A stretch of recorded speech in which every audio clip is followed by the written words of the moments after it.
Apa yang telah dipersatukan Tuhan Allah tidak boleh diceraikan oleh manusia. Ya, bahkan kalau menurut data terkini, angka perceraian di Indonesia ini cukup memprihatinkan.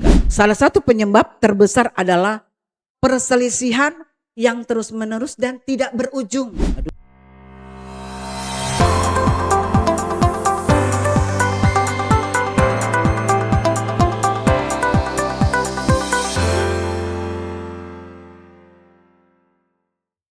Assalamualaikum warahmatullahi wabarakatuh. Shalom, salve, Om Swastiastu, Namo Buddhaya, salam kebajikan.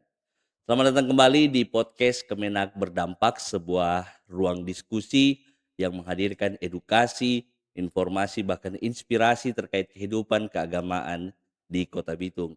Nah, sahabat religi, di episode kali ini kita akan membahas sebuah tema menarik tentang keluarga Kristen bahagia.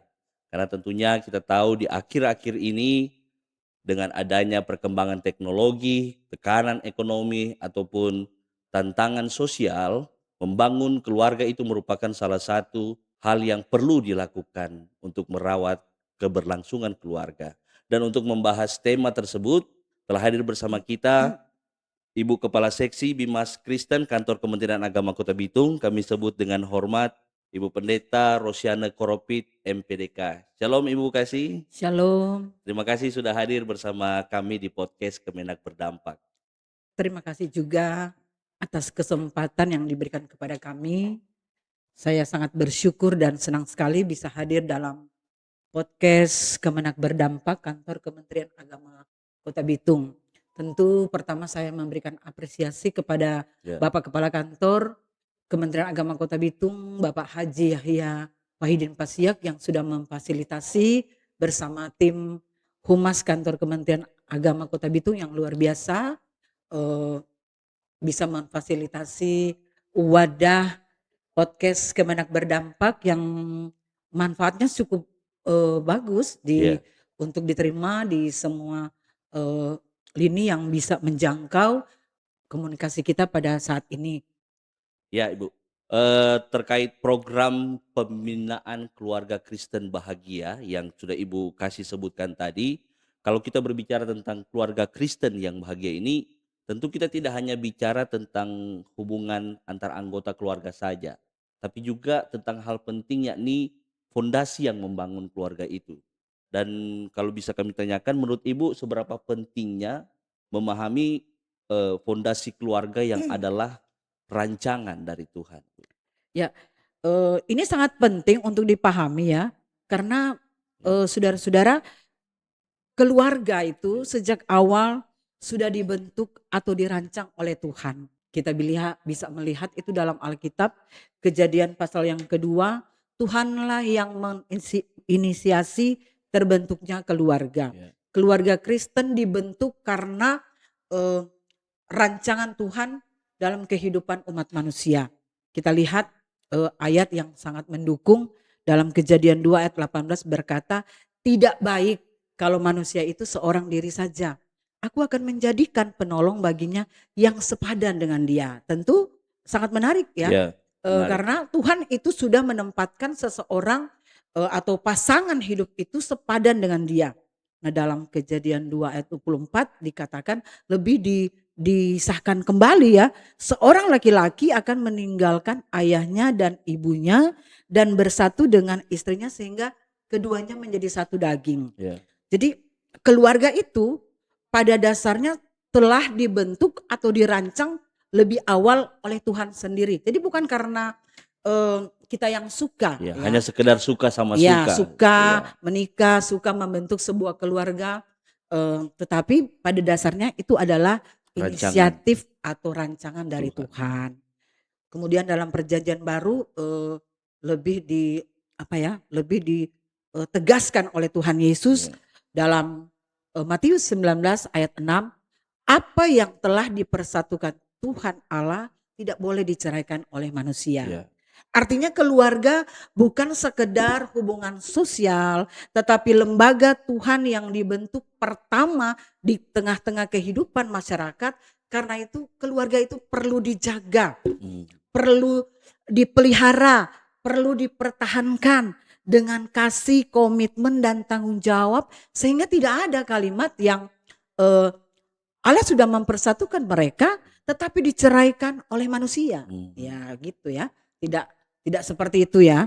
Ketika Tuhan dijadikan pusat penyembahan atau menjadi andalan dalam kehidupan keluarga Kristen, kita yakin keluarga-keluarga ini akan memiliki fondasi yang kuat untuk memelihara, mempertahankan keharmonisan keluarga mereka. Ya, luar biasa sekali, Bu. Jadi yang kami tangkap di sini sejak awal Tuhan sendiri yang telah merancang keluarga ini sebagai tempat untuk bertumbuh baik dalam kasih maupun kebersamaan. Tapi kemudian di sisi lain kita juga melihat bahwa ada tantangan di saat ini yang bisa dikatakan semakin besar. Bahkan kalau menurut data terkini angka perceraian di Indonesia ini cukup memprihatinkan. Dan kalau bisa kami tanyakan lebih lanjut, Bu, bagaimana keluarga Kristen menyikapi atau melihat kondisi situasi di mana keluarga sekarang banyak yang rusak hubungannya, Bu? Ya, ya betul sekali ya.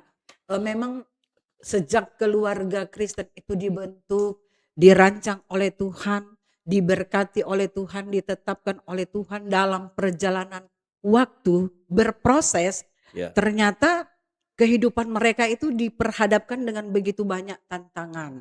Nah, kalau seperti yang dikatakan oleh Pak Andi tadi, ya memang apalagi di zaman ini iya, keluarga-keluarga Kristen kita tertantang iya, oleh kehidupan yang semakin wah ya, iya, sehingga em, komunikasi antara anggota keluarga itu kelihatannya kurang iya, maksimal ya, kedekatan emosional mereka juga iya, menjadi sangat menurun, mhm, sehingga banyak kali yang terjadi adalah kehidupan mereka tidak terlihat aman-aman saja di luar, tetapi di dalam kelihatannya mereka kurang harmonis. Nah, kalau lebih detail lagi saya mau katakan bahwa kadangkala komunikasi dan perasaan emosional itu yang sudah mulai menurun dalam kehidupan keluarga antara suami, istri, iya, dan anak-anak, kadangkala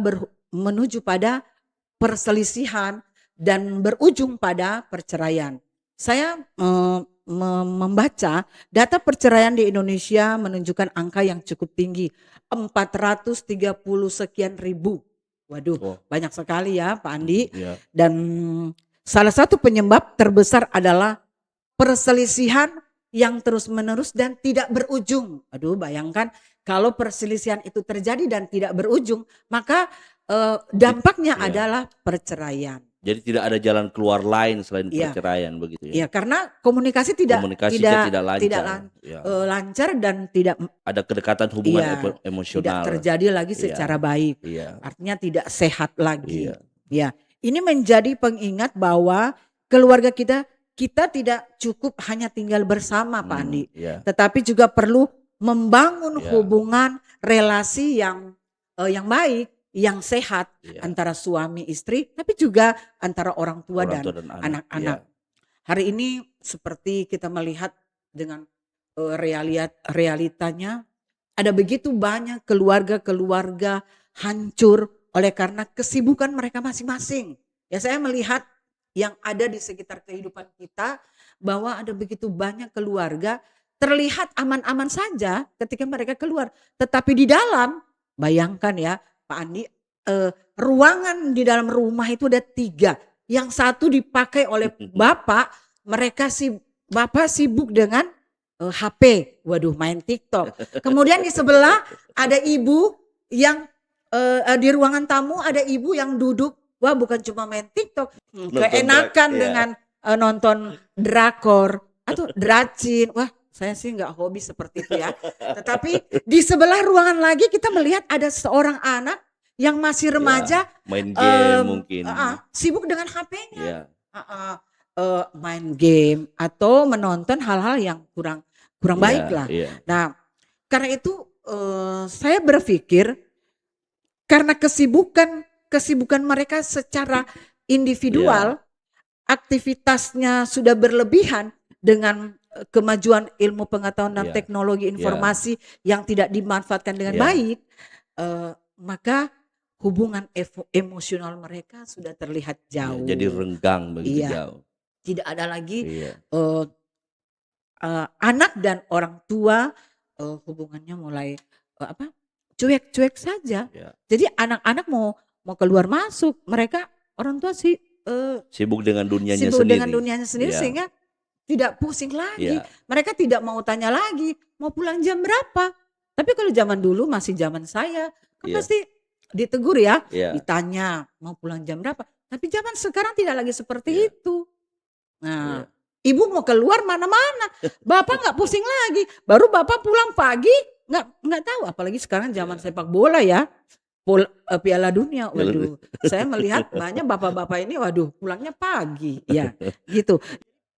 Jadi mungkin yang kami tangkap di sini, Bu, dengan adanya gadget ini, ada ungkapan bilang gadget ini mendekatkan yang jauh dan menjauhkan yang dekat, karena masing-masing sibuk dengan dunianya sendiri. Jadi satu sisi ada kemajuan, tapi satu sisi juga ada kemunduran di sini dengan terkait hubungan emosional. Dan kadang memang rumah terasa ramai karena banyak orang di dalam, tapi sebenarnya semuanya jalannya sendiri-sendiri. Iya.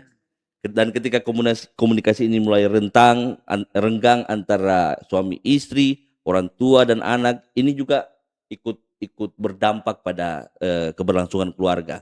Nah, Ibu Kasih, di tengah kondisi seperti ini, kira-kira peran orang tua yang seperti apa yang dapat memberikan perubahan bagi kehidupan atau pola perkembangan anak? Karena anak ini kan salah satu aset Masa depan. masa depan lah kalau bisa dibilang. Kira-kira Iya. peran orang tua yang seperti apa itu? Ya, terima kasih Pak host yang ganteng dan Iya, luar biasa iya, hari iya, ini ya, iya. memberikan semangat, Waduh. motivasi kepada saya untuk menjawab walaupun tidak sesempurna yang sesuai tuntutan ya. Iya.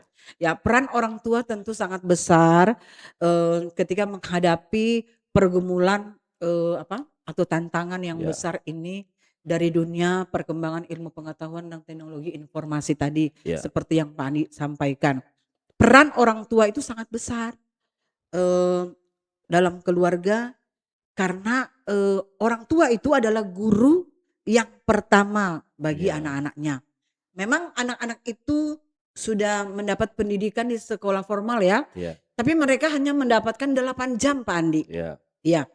Baru mereka juga hidup, kalau kita orang Kristen mereka hidup dalam pelayanan di Ya. gereja, Jemaat, di sekolah minggu, di minggu, remaja, ya. di pemuda.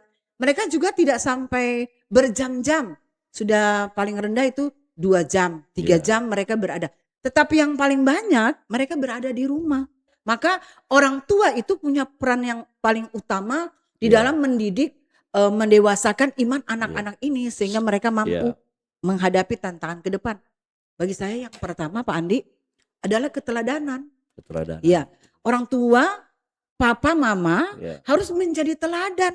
Jangan papa bilang, halo adek harus ke sekolah minggu ya. Nanti dia jawab gini Pak Andi, papa bilang saya harus ke sekolah minggu. Iya. Papa tidak pernah ke gereja. Ya. Baru mama bilang, adek harus ke remaja ya, harus ke pemuda. Baru adek jawab, waduh mama bilang saya harus ke pemuda, ke remaja. Sementara mama sibuk dengan HP, tidak Ya. lagi ke wanita kom ibu, ke Ya. kolom dan lain-lain sebagainya. Jadi keteladanan itu penting. Penting. Ya. Apa yang kita ucapkan karena anak-anak Ya. melihat apa yang kita kerjakan, apa yang kita lakukan, Ya. bukan apa yang kita sampaikan lewat kata-kata verbal. Seperti itu Andi. Yang kedua, orang tua harus memberikan suasana nyaman kepada anak-anak. Orang tua harus menjadi sahabat, menjadi teman. Mereka harus mempedulikan anak-anak ini ketika mereka membutuhkan sesuatu. Kadang-kala anak-anak kita butuh orang tua bercakap dengan mereka, tapi karena mama dan papa sibuk dengan kesibukan mereka masing-masing, mereka tidak punya waktu lagi untuk bercakap. Saya sering melihat di TikTok atau di media-media lain bahwa ada banyak anak-anak yang butuh perhatian. Mereka butuh papa menegur mereka, papa menyapa mereka, ibu menegur mereka, menyapa mereka dengan penuh kasih sayang, menanyakan mereka PR tadi Iya. Bagaimana? Mereka butuh, tetapi zaman sekarang itu kayaknya kurang, Pak Iya. Andi. Iya. Jadi saya mau mengajak kepada para orang tua, orang-orang Kristen yang khususnya ada di Kota Bitung, Iya. mari kita belajar menjadi orang tua yang baik. Yang Iya. pertama tadi patut diteladani, yang Iya. kedua Memberi perhatian. memberikan perhatian Iya. lebih Iya. utama kepada anak-anak kita. Karena ke depan tantangan mereka lebih besar dan Iya. lebih banyak, mereka harus bersaing dengan orang-orang yang super hebat di luar sana. Tapi kalau anak-anak kita tidak mampu menghadapinya, itu jangan tanya kepada Bapak Ibu guru. Iya. Jangan tanya kepada pihak gereja. Kenapa anak-anak saya tidak mampu menghadapi dunia di luar sana? Iya. Bertanyalah kepada diri Diri sendiri, sendiri. apa yang sudah orang tua lakukan kepada anak-anak kita. Dan yang ketiga Pak Andi, yang terakhir, bagi saya keluarga harus mempunyai, orang tua harus mempunyai waktu untuk keluarga, quality time buat keluarga ya, Iya. bermain bersama, makan bersama, mendengarkan Iya. anak-anak Curhat curhat seperti yang begitu. tadi sih sudah Iya. saya sampaikan. Tetapi maksud saya ini lebih ke Menyediakan waktu. Iya. untuk hiburan bersama. Iya. Sekali-sekali, zaman dulu masih ada ya, ayo pasiar sama-sama ya bahasa Iya. Manado ya. Kita healing Iya. sama-sama dengan Ke pantai. ke pantai, ke Iya. padang, Iya. menyediakan waktu untuk bersantai bersama suami, istri, anak-anak. Iya. Tapi sekarang waktu itu kayaknya sudah kurang ya. Iya. Nah, anak-anak butuh seperti itu Pak Andi. Jadi ada 3 hal yang harus diperhatikan oleh Iya. para orang tua kita zaman sekarang. Kita patut diteladani. Yang kedua, buat anak-anak ini menjadi sahabat kita ya. Menjadi sahabat. Dan ketiga, Menyediakan waktu yang baik. Dan yang paling penting Pak Andi, anak-anak itu butuh membangun kehidupan kerohanian bersama Tuhan. Ya, semua kita sudah backing, ya, semua kita sudah buat, kita sudah buat teladan yang baik. Tetapi kita sudah sudah menyediakan waktu yang baik, menjadikan anak-anak kita sahabat. Tetapi kita harus lebih penting lagi juga bahwa anak-anak ini diberikan edukasi religius, membangun kehidupan bersama Tuhan agar iman mereka akan menjadi luar biasa. Iya. Ketika mereka keluar Iya. dari rumah mereka akan mampu menghadapi sebijaksana mungkin, berhikmat, menghadapi tantangan-tantangan yang luar biasa. Iya. Begitu kira-kira Pak Andi. Ya, jadi poin-poin yang luar biasa sekali Bu Kasih. Jadi keteladanan itu hal yang penting, kemudian juga bagaimana orang tua bisa menjadi sahabat, bagaimana juga orang tua bisa menyiapkan waktu quality time bersama dengan keluarga. Dan sebagai fondasi tentunya mengajarkan tentang Tuhan. Seperti kata pengamsal, takut akan Tuhan adalah permulaan pendidikan. Siap. Iya.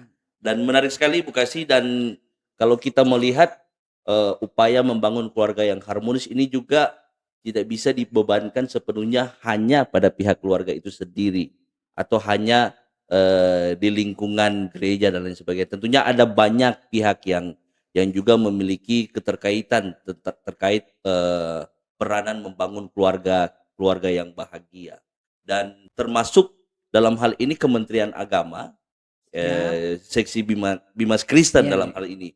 Kalau kami bisa tanyakan Ibu Kasih, kira-kira ada program-program apa ataupun apa yang telah dilakukan oleh Bimas Kristen dalam rangka mewujudkan keluarga yang bahagia ini? Ya, terima kasih. Memang Kementerian Agama melalui seksi Bimas Kristen terus berkomitmen untuk mendukung kehidupan keluarga-keluarga Kristen ini yang bahagia ini melalui berbagai pembinaan. Nah, karena itu saya percaya bahwa keluarga adalah fondasi penting dalam kehidupan masyarakat dan bangsa. Kalau saya tadi katakan anak-anak kita berada di sekolah hanya 8 jam dan 2 jam di sekolah, di gereja atau di tempat-tempat pelayanan, dan seperti Pak Andi sampaikan tadi, memang dari kami pihak pemerintah juga termasuk di dalamnya Kementerian Agama sangat-sangat mendukung. Memang dari seksi Bimas Kristen kami punya program-program pembinaan kehidupan keluarga Kristen yang Iya, bahagia, yang di dalamnya ada edukasi terhadap pertumbuhan iman keluarga, iya, bagaimana mempertahankan kehidupan keluarga yang harmonis, yang bisa setia, saling menghargai, iya, menghormati, mendukung satu dengan yang lain seperti yang dikatakan dalam, Matius 19 ayat 6 tadi, iya, apa yang dipersatukan Tuhan iya, tidak dapat diceraikan oleh manusia kecuali maut. Jangan iya. kecuali terpaksa ya Pak Andi. Waduh sayang ya, Iya, sayang sekali itu. kehidupan rumah tangga itu sudah kami program, pembimbingan itu sudah kami programkan, beberapa kali di seksi Bimas Kristen pada beberapa tahun yang lalu. Kami sudah melaksanakan itu di SMA Negeri 2 Bitung, Iya, SMK Negeri 2, dan di beberapa gereja iya. dengan berbagai denominasi gereja Pak Andi. Wow, luar Jadi biasa. puji Tuhan kami berkolaborasi dengan, Bapak Ibu penyuluh yang Iya, waktu itu juga ada penyuluh non PNS. iya, Saya sangat bersyukur, Bimas Kristen ditempatkan penyuluh non PNS dan penyuluh PNS pada waktu itu ya, kami boleh melaksanakan kegiatan itu dan iya, sukses. Bahkan mereka sangat, antusias mengikutinya dan mereka menyampaikan, Bu Kasih kalau boleh dibuat kembali iya, dan itu juga yang akan kami lakukan pada, ke depan ini Pak Andi. iya, Minggu depan kami akan melaksanakan kegiatan pembimbingan keluarga Kristen iya. Tepatnya di tanggal berapa, Bu? hari Selasa tanggal 9 di Iya. gereja KGPM, Shalom Madidir, Oh, iya, dan itu sudah saya koordinasikan dengan kepala kantor dan direspon baik. Nah, saya juga berkolaborasi dengan penyuluh-penyuluh agama Kristen yang ada di, seksi Bimas Kristen yang luar biasa. Mereka bekerja, ini tidak ada anggaran loh Pak Andi, yuk, tetapi mereka wow, antusias berpartisipasi untuk, mendukung program pemerintah, iya, mendukung program Kementerian Agama, mendukung program Dirjen Dirjen Bimas Bimas Kristen Kristen. RI, Iya, tapi juga Bimas Kristen Kantor Kementerian Agama Kota Bitung terkait pembimbingan kehidupan keluarga Kristen yang bahagia. Saya percaya kegiatan-kegiatan ini akan berdampak iya, dan memotivasi para eh, orang tua kita yang terundang nanti, walaupun tidak semua Pak Andi, ini iya, ada gereja ini yang terdaftar di Kementerian Agama 480 sekian dan mungkin masih banyak lagi iya, gereja yang belum melaporkan ke kami, tetapi di bawah pimpinan-pimpinan gereja yang begitu banyak kami tidak bisa, menjangkau pembimbingan ini ke seluruh umat. iya, Waduh, ada ribuan umat, jadi kami hanya mengambil sampel saja 30 orang dan 15 kakak maksudnya. iya, Sehingga mereka itu menjadi saluran berkat dan sukacita, minimal mereka bisa mempertahankan yang 15 ini ya. iya, Jangan sampai kami memberikan bimbingan pada minggu depan, terus 3 minggu depannya melapor di kantor Kementerian Agama, Ibu, saya bisa nggak bercerai karena saya sudah tidak cocok dengan suami saya. iya, Wah kasihan ya. iya, Mohon didukung oleh kantor Kementerian Agama dan siapa tahu juga dari tim humas bisa, menjadi, apa, teman untuk, menginformasikan iya, kegiatan ini sehingga banyak yang, bisa, menikmati hasil dari pembimbingan kami. Saya iya, betul. percaya, eee, masyarakat membutuhkan generasi-generasi penerus bangsa yang cerdas, hebat, Iya, berkualitas, dan beriman. Masyarakat itu diawali dengan keluarga. Kalau keluarga-keluarga Kristen tidak mampu menjadi teladan contoh berkualitas, menciptakan moderasi beragama, iya, kerukunan, kerukunan, iya, keharmonisasi dalam kehidupan mereka, bagaimana mereka akan eh, mendapatkan generasi-generasi mereka penerus di masa yang akan datang, apalagi menuju Indonesia emas, iya, ya Pak Andi, tidak akan terwujud iya, kalau keluarga-keluarga kita tidak dibina iya, dari awal untuk menjadi, pelopor untuk melahirkan anak-anak generasi-generasi bangsa yang luar biasa iya. tadi. Jadi generasi emas itu bermula dari Kehidupan keluarga-keluarga yang keluarga bahagia. yang Iya, bahagia. luar biasa sekali, Bu. Kalau kami mendengar tadi berbagai program yang sudah Ibu, dalam hal ini Bimas Kristen, laksanakan di Kota Bitung, baik pembinaan keluarga atau juga melalui bimbingan para penyuluh agama. dan juga guru-guru, mungkin guru-guru Kristen yang memberikan materi-materi penguatan Siap. untuk kepada anak-anak untuk terus menjadi anak-anak yang takut akan Tuhan. Dan kami ketika kami mendengarnya, ternyata keluarga bukan hanya menjadi tempat bertumbuh secara pribadi, tetapi juga punya peran besar dalam membangun masyarakat yang Masyarakat. harmonis dan punya nilai-nilai kebaikan. Nah, Ibu Kasih, sebelum kita akhiri podcast ini, kira-kira mungkin Ibu bisa memberikan pesan singkat untuk keluarga-keluarga Kristen yang mungkin sedang mendengarkan kita melalui channel podcast ini. Ya, terima kasih Pak Andi untuk keluarga-keluarga Kristen yang ada di seluruh tempat yang bisa menjangkau media kami pada saat ini, dan keluarga-keluarga Kristen yang ada di Kota Bitung khususnya. Saya mau memberikan motivasi, tetaplah menjadi keluarga Kristen yang diberkati oleh Tuhan, yang mendasarkan kehidupan mereka dengan kasih Tuhan Yesus. Amin. Dijaga, dipelihara, tetap baku-baku baik, baku-baku sayang, sehingga Tuhan memberkati kehidupan keluarga, menjadi orang tua yang hebat bagi anak-anak, dan membangun persekutuan suami istri yang luar biasa. Memang Pak Andi, tidak ada yang sempurna, Iya, nobody perfect, iya, berarti tidak ada yang bagi keluarga juga tidak ada yang sempurna ya. Tetapi kita selalu bermohon, Tuhan pasti akan memberikan kita hikmat iya, untuk bisa menghadapi setiap ujian, tantangan, dan pergumulan-pergumulan yang diperhadapkan dalam kehidupan keluarga kita. Mungkin kita bisa lelah, kita iya, capek menghadapi tantangan dan pergumulan ini, mendidik anak-anak kita yang begitu banyak tantangan. iya, Tetapi kita percaya Tuhan kita yang dahsyat, yang luar biasa, mampu iya, memberikan kita hikmat dan iya, iya. kekuatan Kekuatan. untuk saling menjaga, mendukung, saling mengampuni, dan lebih utama saling mengasihi ya Pak Iya, Andi, supaya benar-benar keluarga Kristen ini akan diberkati oleh Tuhan.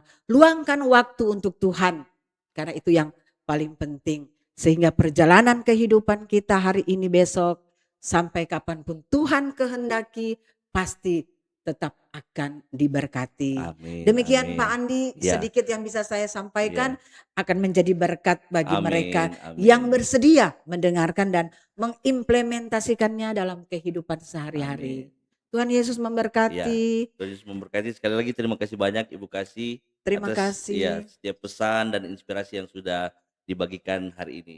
Dan semoga percakapan ini dapat menjadi pengingat bagi kita semua bahwa keluarga bahagia itu bukan hanya sekedar dibangun dari kesempurnaan, tetapi yang utama adalah berfondasi pada kasih, komunikasi yang baik, dan kebersamaan yang terus dirawat setiap hari. Amin. Saya Ariandi pamit undur diri. Sampai jumpa di podcast selanjutnya.